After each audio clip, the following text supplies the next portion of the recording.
Bonjour, je m'appelle Marie-Augustine Hortense Malomar, je suis d'origine sénégalaise et je suis arrivée à l'église du Christ vivant parce qu'à un moment donné, il y a 2 ans de cela, je n'arrivais pas à dormir la nuit, je m'endormais entre 4h et 5h du matin tout le temps. Je voyais une ombre tout le temps dans ma chambre où j'entendais des voix des fois et c'est par là qu'on est venu à l'église et depuis qu'on est à l'église, je peux dire qu'il y a eu un réel changement dans ma vie. Je dors très bien maintenant. J'ai appris à prendre un peu confiance en moi, même si c'est pas totalement le cas, mais je m'en sors, enfin plus qu'avant. Et oui, et en fait, depuis, ça ne date pas d'aujourd'hui, ça date depuis plusieurs années, je peux dire depuis que j'ai 12 ans ou environ 12 ans.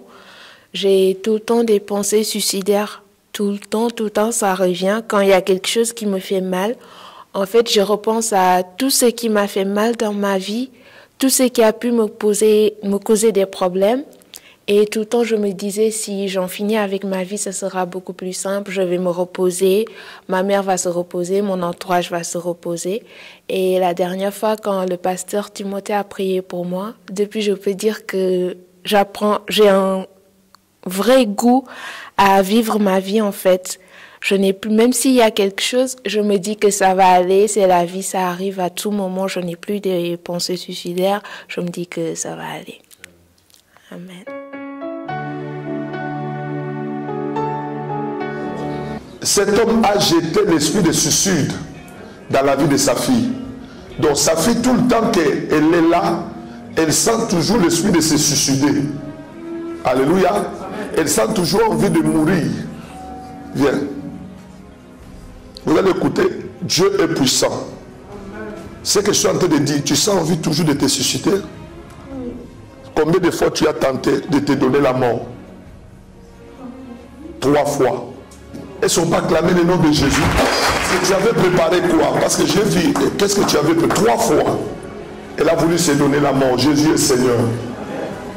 Ça t'arrive comment? Tu sens comment? Que tu as envie de te donner la mort. Tu sens quoi? Qu'est-ce qui se passe?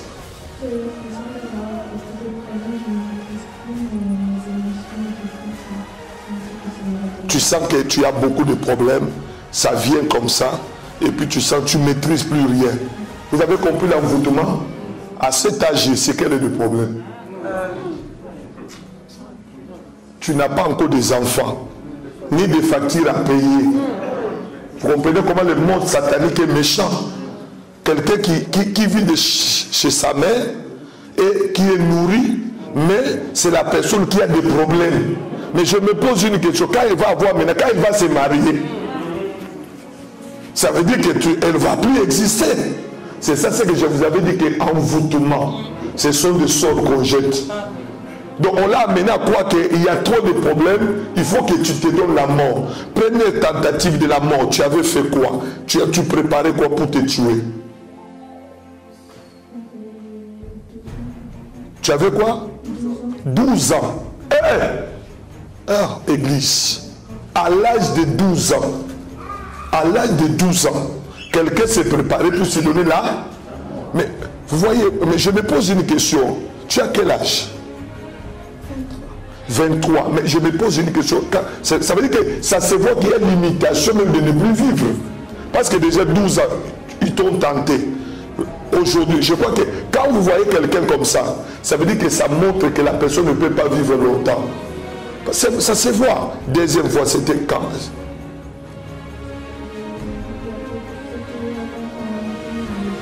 Avant que vous veniez prier ici, tu avais préparé, tu voulais te tuer avec quoi?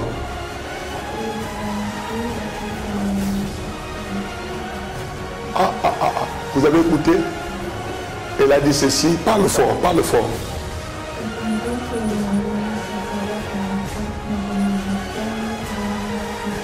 Elle dit ceci. Donc tu entends, il y a une voix qui te parle, non? J'ai dit c'est son oncle là. Alléluia. Je viens de donner le message. Maintenant, elle entend, il y a une voix qui lui donne des stratégies pour se tuer, pour qu'elle soit sacrifiée. Elle a dit ceci. Elle attendait que sa mère puisse sortir pour planifier comment il va mourir. Jésus est merveilleux. Maman, si tu as des enfants, tu les vois de loin, mais tu ne connais pas ce qui est tenté de se passer. C'est pour ça que la Bible dit prier sans cesse. Il y a des gens qui négligent. Vous voyez, vous avez des enfants, mais vous ne savez pas. Est-ce que c'est déjà introduit dans la maison?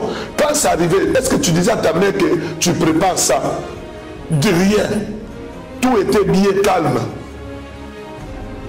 Priez pour vos enfants. C'est pour dire que nous devons être réveillés. C'est pour ça que j'enlève l'esprit de mort que cet homme avait posé ici. Tu ne vas pas mourir. Tu vivras, tu auras des enfants. Tu vas te marier.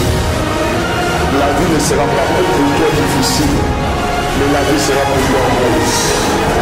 Je libère la joie de vivre. Et j'enlève l'esprit qu'on avait mis en toi.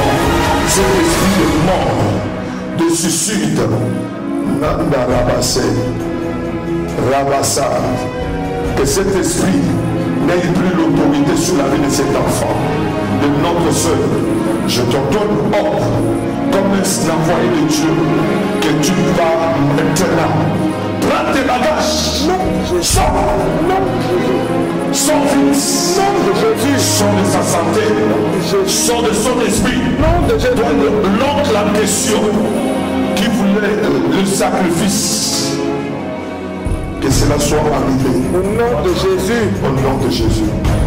Pendant que je suis en train d'imposer ma main, c'était prévu au mois de décembre. Je la vois, elle a été transformée. Excusez-moi que je parle ça en lingala, soso. Hein? On dit quoi? Poule. Oui, je vois, on l'avait déjà transformée. Elle est déjà exposée pour être mangée le 4 décembre. Alléluia. Je vais poser une question. Ce que Dieu me dit, je vois des choses. Comment tu sens la fin de l'année avec ce que je viens de te dire? Tu voyais comment jusqu'à arriver à la fin, tu te sentais comment?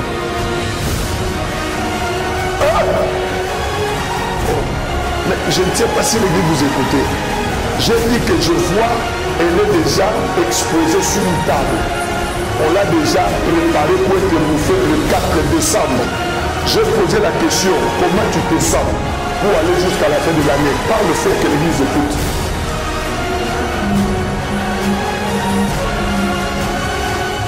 Elle avait commencé à dire à ses copines qu'elle ne va pas finir cette année. Vous avez écouté, j'ai dit les 4 quoi? Est-ce que l'année était finie? C'est que l'année est encore là. Mais elle a dit que tu commences à dire à tes copines, tu commences à leur dire comment, que c'est fini, tu vas partir.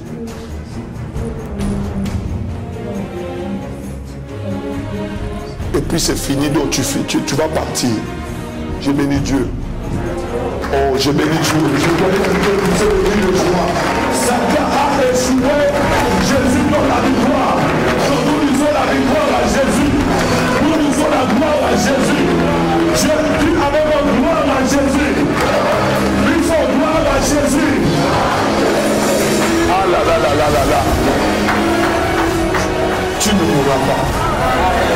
2020, je te donne rendez-vous. Et tes copines te verront encore.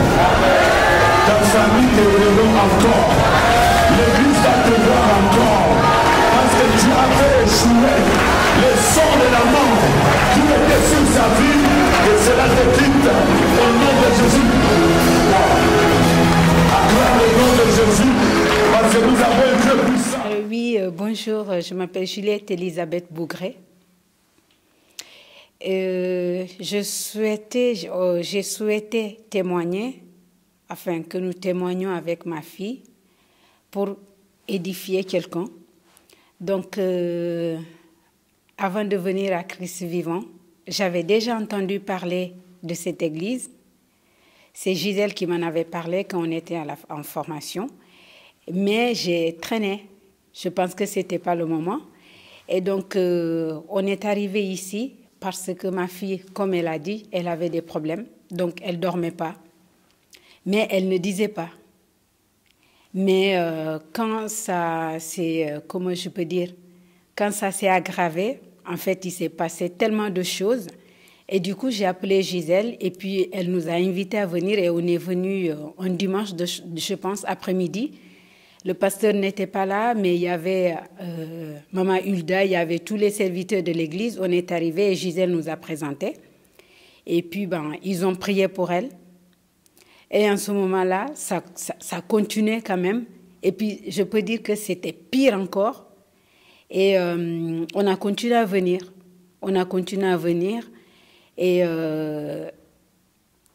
qu'est-ce que je peux dire? Oui, on a continué à venir, on a continué à prier. Ils ont continué à prier. Et puis, quand papa est arrivé, parce que papa était en déplacement, quand il est arrivé, je me souviens, un jour, il a prié, elle est tombée. Et puis, à partir de ce jour-là, elle a commencé à se sentir mieux.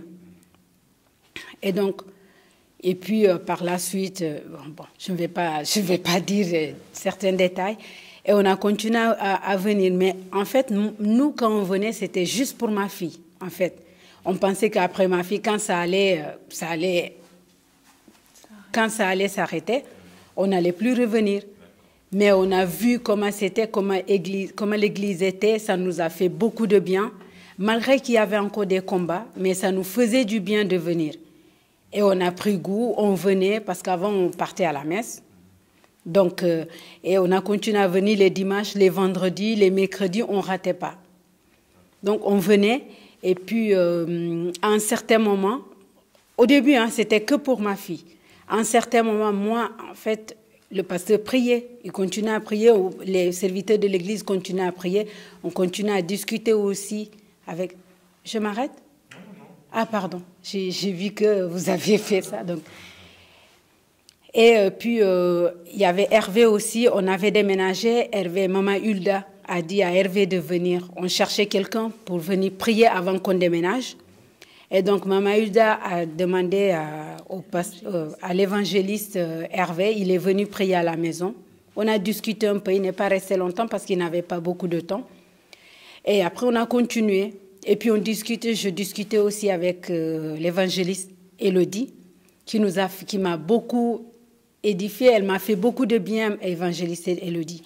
Parce qu'à chaque fois qu'il y avait un problème, je l'appelais, et puis elle m'aidait, elle me parlait. À chaque fois quand je discutais avec elle, j'avais un soulagement, mais comme pas possible.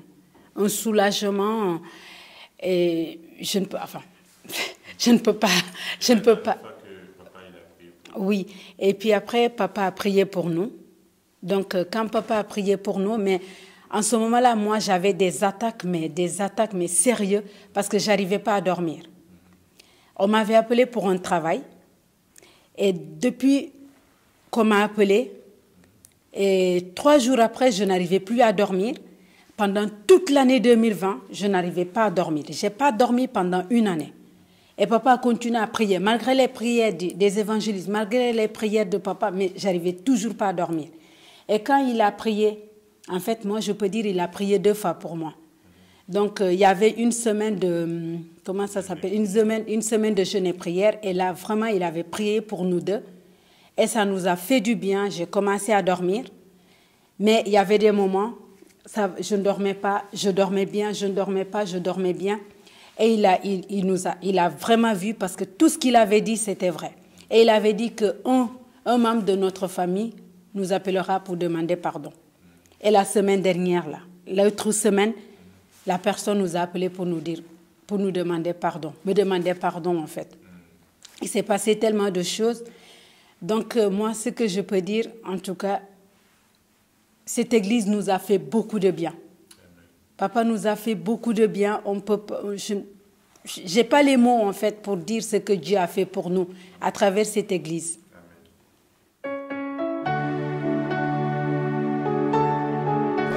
Viens, maman, viens. Gloire à Dieu, c'est toi, viens. Qui était là le dimanche? Lorsque j'ai dit que je vois la sœur, il y a son oncle précisément au Sénégal. Vous vous souvenez, non? J'avais dit, Dieu me révèle. Pendant, j'ai dit que si elle revient, elle pourra connaître ce que je suis en train de dire.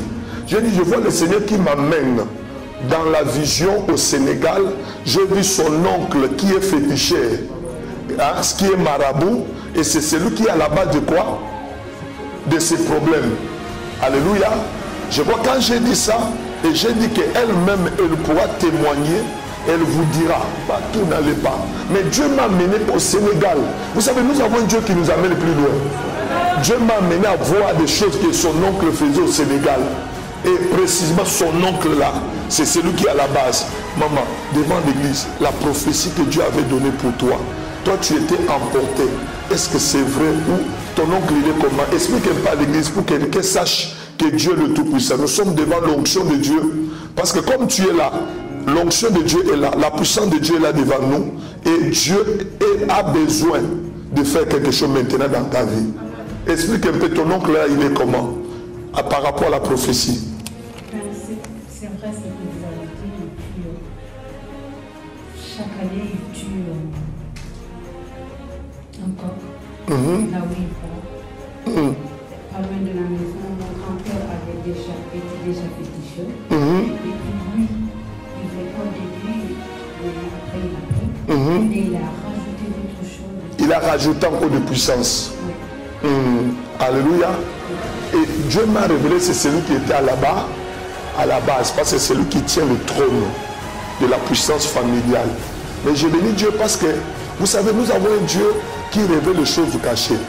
Si son oncle était puissant, Dieu n'allait pas me révéler. Parce qu'un homme puissant, c'est quelqu'un qu'on ne voit pas.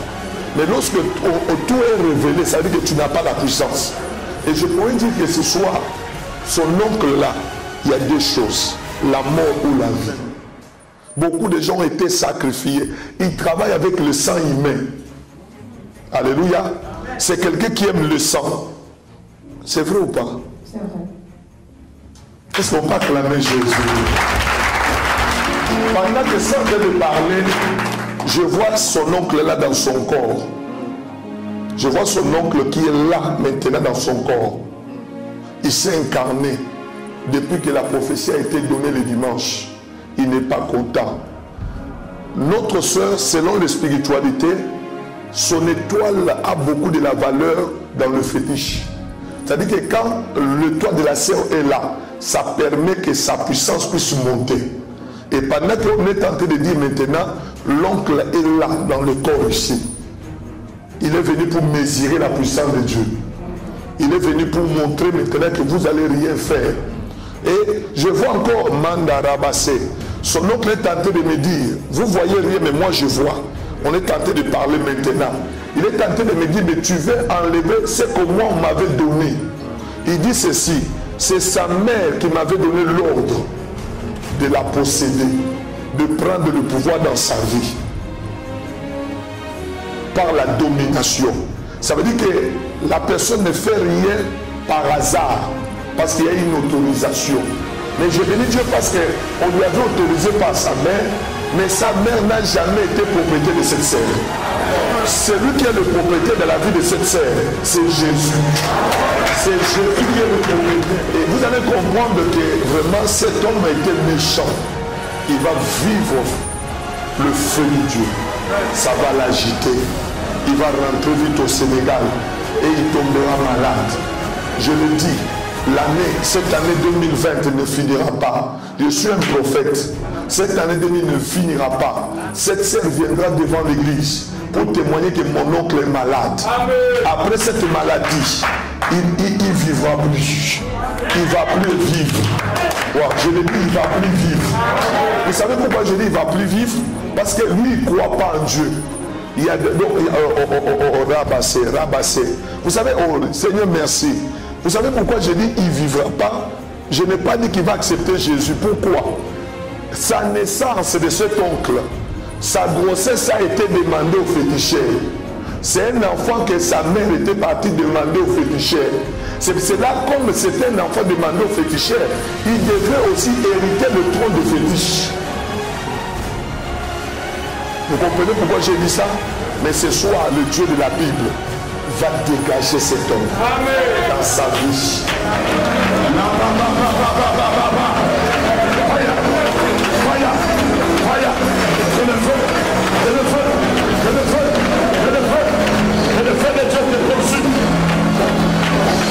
Le feu de Dieu te consume.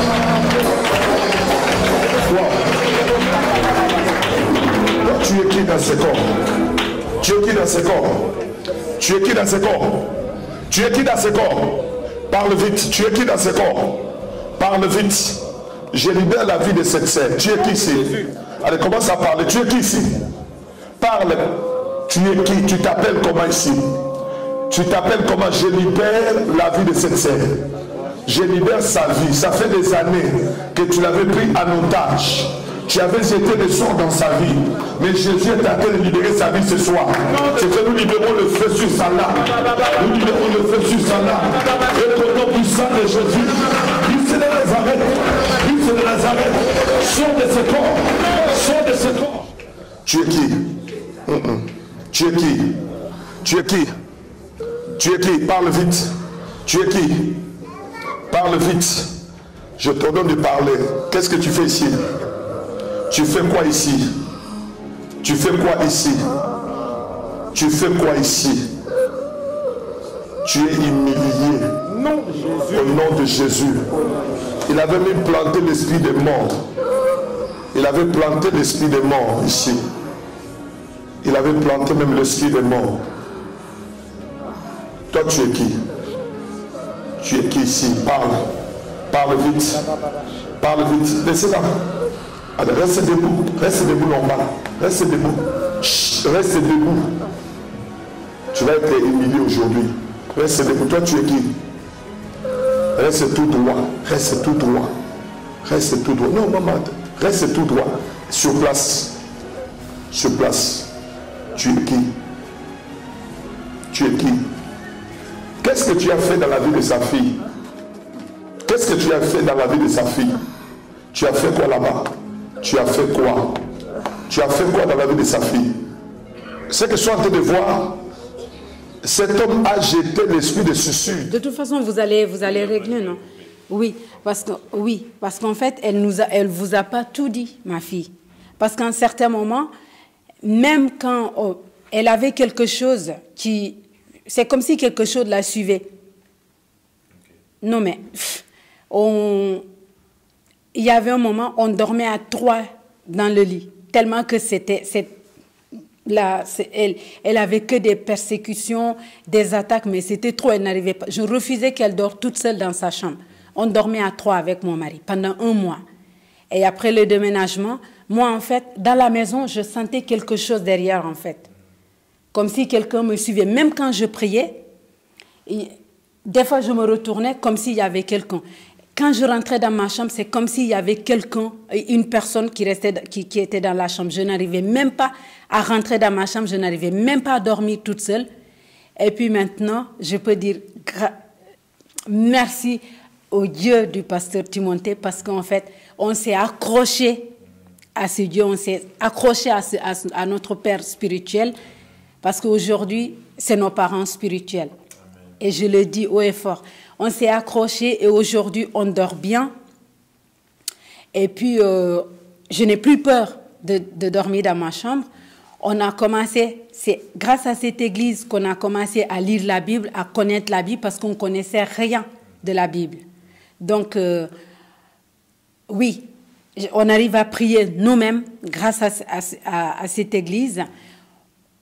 On a des difficultés, comme tout le monde. Mais quand on prie, on sent vraiment qu'on prie, pas comme avant. Avant, on priait, on se levait, on priait, et puis on chantait un peu, et puis ça passait. Mais maintenant, on sent, quand on prie, on sent vraiment que Dieu est là. On sent le Saint-Esprit. Donc, j'invite aux gens de venir, j'invite aux gens qui vont regarder cette vidéo, de vraiment s'accrocher à cette église, de s'accrocher au Dieu du papa Timothée, parce que c'est vraiment, ça fait vraiment du bien, ça édifie, et puis on nous apprend à lire la Bible, on nous apprend à faire confiance en Dieu. En fait, les mots, j'arrive pas à trouver les mots pour dire merci. En tout cas, merci à cette église. Merci beaucoup. Et puis, il y a aussi notre famille qui suit le papa Timothée. On a aussi notre famille qui est à Avignon. Vous les connaissez d'ailleurs. Ma cousine et puis ma petite nièce. Elle continue à suivre et continuent à prier et s'accrochent aussi à prier. J'ai aussi ma maman au Sénégal qui suit le pasteur Timothée. J'ai aussi une cousine qui suit. On partage les prières, on partage les cultes. En tout cas, ça nous édifie vraiment et notre famille est en train, voilà, notre famille est en train, comment je peux dire, voilà, de venir à Dieu, et c'est ce qu'on souhaite, que notre famille connaisse plus davantage le Seigneur. Voilà. Amen. Amen. Est-ce que la sœur a quelque chose à dire à ceux qui nous suivent? Je peux prendre le micro pour leur dire un petit mot. Qu'est-ce que vous pouvez leur donner comme conseil? Qu'est-ce que vous pouvez dire à ceux qui nous suivent? Je dis aux gens qui suivront cette vidéo que s'accrocher à Dieu est le seul moyen de s'en sortir parce qu'il est le seul et unique sauveur.